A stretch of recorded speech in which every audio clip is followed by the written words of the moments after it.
జరిగినటువంటి ఎన్నికల్లో హిందూపూర్ నియోజకవర్గంలో ఒక ఓటు వచ్చింది ఒక బూత్లో వైఎస్ఆర్ కాంగ్రెస్ పార్టీకి. అదేవిధంగా ఎప్పుడు కూడా వైఎస్ఆర్ కాంగ్రెస్ పార్టీ బలంగా ఉండేటువంటి బూత్లో కూడా మైనస్ వచ్చింది.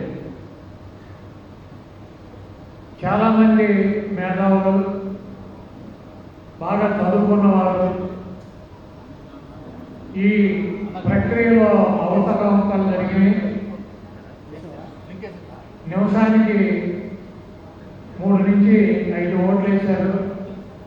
కాబట్టి ఈ ఎన్నికల్లో వాళ్ళకు కావాల్సినటువంటి పార్టీలు గెలిచినాయి అని చెప్పి బహిరంగంగా పరకాల ప్రభాకర్ గారు లాంటి వాళ్ళు ముందుకు వచ్చి నేను ఛాలెంజ్ చేస్తానని చెప్పి ఆయన ప్రశ్నిస్తున్నా కూడా అధికారంలోకి వచ్చినటువంటి పార్టీలు మాకేం సంబంధం లేదు, ఆయన ఏదో మాట్లాడుకుంటున్నాడు, మేము సమాధానం చెప్పాల్సినటువంటి అవసరం లేదని చెప్పి ఎవరు కూడా మాట్లాడకుండా కూర్చునేటువంటి పరిస్థితి ఉంది. సరే, ఆ ఎన్నికలు అయిపోయినాయి. ఈవీఎంలు ట్యాంపరింగ్ చేశారా లేదా ప్రజలే వ్యతిరేకంగా ఓటేశారో.